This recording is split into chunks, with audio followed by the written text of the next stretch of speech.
In this video, we're looking at the 10-inch Skil miter saw. When purchased new, it comes with a 40 teeth, extra fine finish blade. This is good for doing rough work, but I'm going to be doing some trim work and I need finer cutting. So I'm opting to replace this blade with the Spyder Tarantula, which is an 80 tooth blade. I know this one says teeth, this one says tooth. It's 10 inch, so we know it's the correct size. And most importantly, it's a 5/8 arbor, which is the same arbor size that this saw uses. So in this video, we're going to show you how to replace the blade. While these instructions apply specifically to the Skil miter saw, in general, this is the same procedure you would follow with other miter saws. The first thing we'll need to do is reach behind the saw and get our 2-in-1 tool. It's a hex and a Phillips. If the saw is in the down position, press down on the main handle, pull the lock pin and raise up. Make sure to lock your slide. For this demonstration, I've opted to not use the 2-in-1 tool. Instead, I got a 6mm that's a little bit longer because I'm going to need the extra leverage, and I'm also going to use a Phillips number 2. First thing we need to do is lift the bottom shield out of the way. That reveals a Phillips fastener. You're going to loosen but not remove it, and you're going to turn and turn, and at some point this metal piece will let loose like that, revealing our spindle here. So you notice this fastener is still in position. So now we reach behind to lock the blade. We push in the spindle lock, and when it catches, the blade will be unable to move, but you have to hold the button in that position. Otherwise, if you release, it spins. And once that's in position, I can now use my Allen, insert it. It's 6mm, it's metric.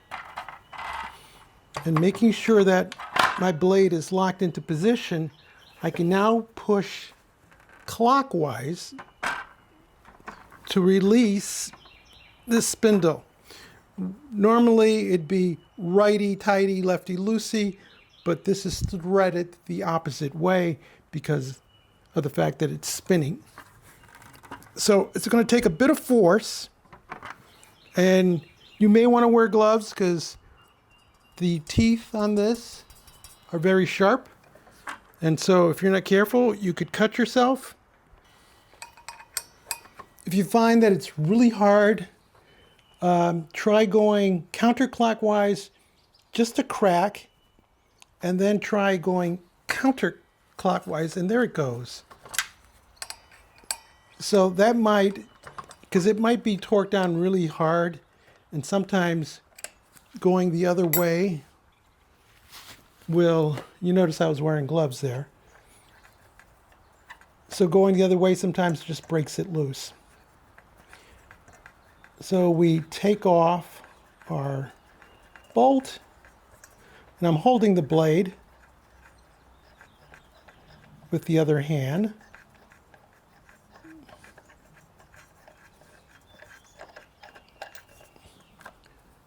This bolt comes out, set it down. And then there's a washer here, and you notice how the washer is not round on the inside, but it fits on the arbor. So, and notice the back side of it, so it's different. So you want to make sure that this back side goes back in the correct position. So we're going to place that down. At this point, you should be able just to slide your blade out. And be careful, the tungsten here can be brittle. So place this in a safe place, and then we'll get our new blade. Unless the old blade is worn out, You can reuse the new packaging and just place it in there. That helps protect the blade while you're storing it. We bring in our new blade. There's an arrow on the blade, tells you the rotation. And we want the teeth pointing forward towards the way that we're cutting. We notice that this arbor is round, just like the one in the original blade. Now there is another washer here that can come off. There's no need to remove that. We're just going to slide this blade into position.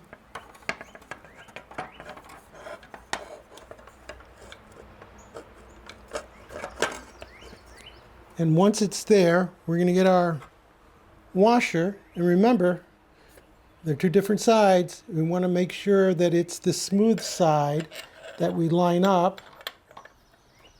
And so that's the correct positioning there. Next, we get our fastener.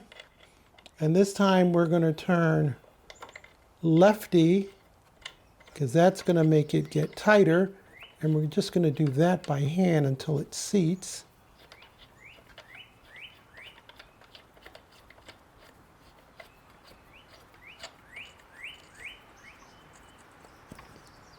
And once it's seated by hand, again, we're going to lock the blade using the spindle lock.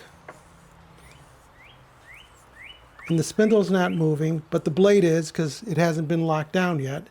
So now we're going to tighten this down. And you're not going to do it super tight, but tight enough that it's not loose. And so I've released my lock. Now spindle and blade are traveling together. If I check it one more time, it's not loose. It's tight, but not super tight that you're going to deform something. Now we grab our Phillips, push up on the guard, and now we need this guard to come back into place. And you should be able to just pull it forward. Pull on this lever here, and that'll bring it down. And then when you start fastening it, there's a little turned up piece of metal here that'll kind of hold it in place now, so it won't slide back even though it's not locked into position.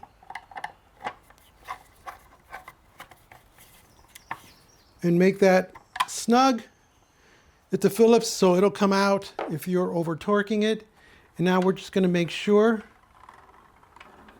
that our shield operates and that our blade is free to spin. Making sure that the slide is unlocked, I just test to make sure that the guard gets out of the way. And what we're looking for is to make sure that this blade doesn't bind or touch anything that it shouldn't, indicating that we've installed it wrong. And then I'm going to do a 45 offset and check again. The blade goes down to the correct depth and it's not hitting anything, so I am satisfied that this is properly installed. Congratulations, we've now switched out the blade and we're ready to do some fine trim work. If you found this video interesting or useful, give us a thumbs up, leave us a comment, join the subscription team, and as always, thank you ever so much for watching.